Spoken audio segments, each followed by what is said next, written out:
സങ്കീർത്തനം 48. നമ്മുടെ ദൈവത്തിന്റെ നഗരത്തിൽ അവന്റെ വിശുദ്ധ പർവ്വതത്തിൽ യഹോവ വലിയവനും അത്യന്ത സ്തുത്യനുമാകുന്നു.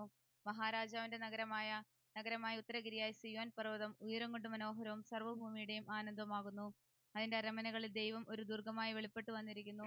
ഇതാ, രാജാക്കന്മാർ കൂട്ടം കൂടി, അവർ ഒന്നിച്ചു കടന്നുപോയി. അവർ അത് കണ്ട് അമ്പരന്നു.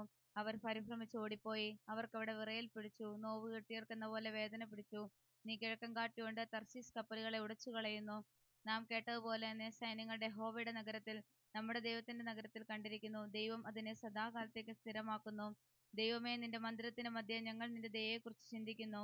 ദൈവമേ, നിന്റെ നാമം പോലെ തന്നെ നിന്റെ സ്തുതിയും ഭൂമിയുടെ അറ്റങ്ങളോളം എത്തുന്നു. നിന്റെ വലങ്കൈ നീതി നിറഞ്ഞിരിക്കുന്നു. നിന്റെ ന്യായവിധികൾ നിമിത്തം സിയോൻ പർവ്വതം സന്തോഷിക്കുകയും യഹൂദാ പുത്രിമാർ ആനന്ദിക്കുകയും ചെയ്യുന്നു. സിയോനെ ചുറ്റി നടന്ന് പ്രദക്ഷിണം ചെയ്യുവിൻ, അതിന്റെ ഗോപുരങ്ങളെ എണ്ണുവിൻ. വരുവാനുള്ള തലമുറയോട് അറിയിക്കേണ്ടതിന് അതിന്റെ കൊത്തളങ്ങളെ സൂക്ഷിച്ച് അരമനകളെ നടന്നു നോക്കുവിൻ. ഈ ദൈവം എന്നും എന്നേക്കും നമ്മുടെ ദൈവമാകുന്നു. അവൻ നമ്മെ ജീവപര്യന്തം വഴി നടത്തും. പ്രാർത്ഥിക്കാം.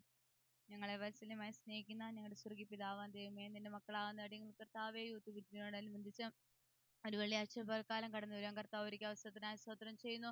കഴിഞ്ഞ ഒരു വർഷത്തിന്റെ കർത്താവ് ആദ്യം മുതൽ കർത്താവെ എത്രത്തോളം യൂത്ത് മീറ്റിംഗ് നടത്തുവാൻ കർത്താവ് ഒരുക്കിയ എല്ലാ അവസരത്തിനായി നന്ദിയോടെ കർത്താവിനെ വാഴ്ത്തുന്ന പക്ഷേ കർത്താവ് യൂത്ത് മീറ്റിംഗ് ഞങ്ങളുടെ കുഞ്ഞുങ്ങൾക്ക് ഏറ്റവും അനുഗ്രഹമാക്കി തീർക്കുമാറാകണമെന്ന് പ്രാർത്ഥിക്കുന്നു. പക്ഷേ അതിന് നേതൃത്വം കൊടുക്കുന്ന എല്ലാ പ്രിയപ്പെട്ടവരെ ഏൽപ്പിക്കുന്ന കർത്താവ് അവരെ ബലപ്പെടുത്തണമേ, ശക്തീകരിക്കണമേ. കർത്താവിന് വേണ്ടി അധികമായി പ്രയോജനപ്പെടുവാൻ എല്ലാ ഇടയാക്കുവാൻ പ്രാർത്ഥിക്കുന്ന കർത്താവെ, പ്രോഗ്രാം ഏറ്റെടുത്തിരിക്കുന്ന എല്ലാ പ്രിയപ്പെട്ടവരെ ഏൽപ്പിക്കുന്ന കർത്താവെ, നല്ല രീതിയിൽ അത് ചെയ്യുവാൻ കർത്താവ് ഇടയാക്കുവാൻ പ്രാർത്ഥിക്കുന്ന കർത്താവെ, ആദ്യോടെ ദൈവത്തിന്റെ സാന്നിധ്യം കൂടെ ഇരിക്കണമേ. ദൈവനാമത്തിന് കാരണമാക്കി തീർക്കുവാൻ പ്രാർത്ഥിക്കുന്ന അതാ ഒരിക്കൽ കൂടി അടിയങ്ങളെല്ലാം സമർപ്പിക്കുന്നു. പ്രാർത്ഥനായ സഹോദര യേശുക്രിസ്തുവിന്റെ നാമത്തിൽ തന്നെ. ആമേൻ.